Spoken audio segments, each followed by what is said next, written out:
Spirit Airlines, shirika lililoanza kama mchezaji mdogo lakini likatikisa sekta kwa matangazo yake yasiyo ya kawaida na nauli za bei ya chini sana, lilitangaza Jumamosi kuwa limefunga biashara baada ya miaka 34.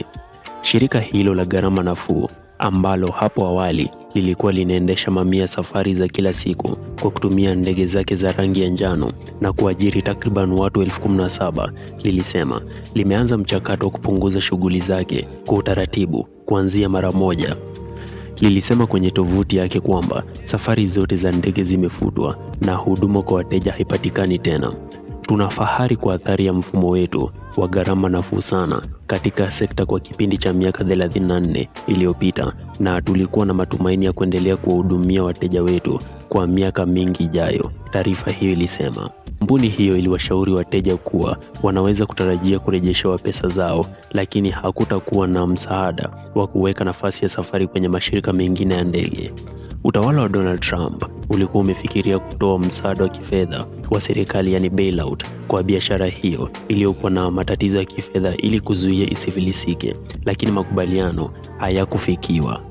Waziri wa uchukuzi wa Marekani Sean Duffy alisema wasafiri waliokuwa wamekata tiketi za Spirit wanaweza kupata bei maalum kwa muda mfupi kwenye kundi la mashirika mengine ya ndege, na kwamba mashirika hayo pia yatasaidia marubani na wahudumu wa ndege wa Spirit kurudi katika miji yao ya nyumbani. Katika taarifa, alisema wasafiri wanaweza kuwasiliana na kampuni zao za kadi za malipo au bima ya safari kuhusu marejesho ya fedha.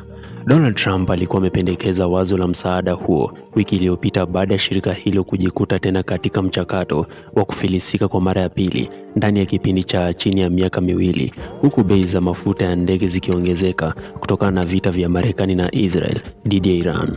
Hadi Ijumaa alasiri, Rais Trump alisema tunaliangalia suala hilo, na alikuwa amewasilisha pendekezo la mwisho la kuchukua kampuni hiyo kwa ufadhili wa walipa kodi. Spirit imekuwa ikikumbwa na matatizo ya kifedha tangu janga la COVID-19 kutokana na ongezeko la gharama za uendeshaji na madeni yanayoongezeka.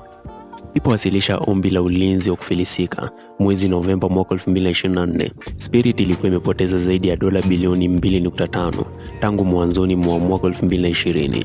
Shirika hilo la bei nafuu liliomba tena ulinzi wa kufilisika mwezi Agosti mwaka 2025, wakati liliripoti kuwa na madeni ya dola bilioni 8.1 na mali yenye thamani ya dola bilioni 8.6 kulingana na nyaraka za mahakama.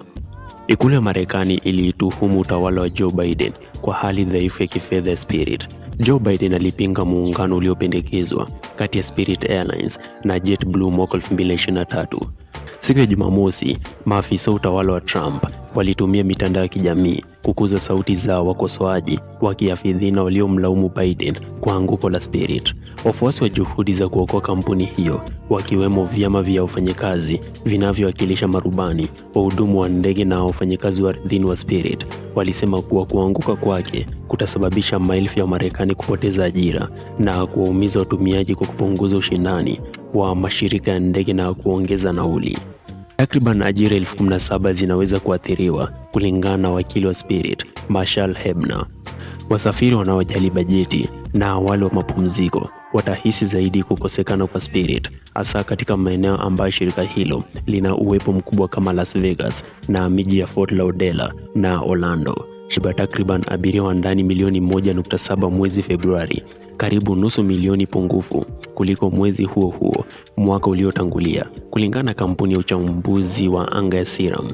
Spirit pia imepunguza kwa kiasi kikubwa uwezo wake, ikiwa na takriban nusu ya viti vinavyopatikana mwezi huu ikilinganishwa na Mei mwaka 2024.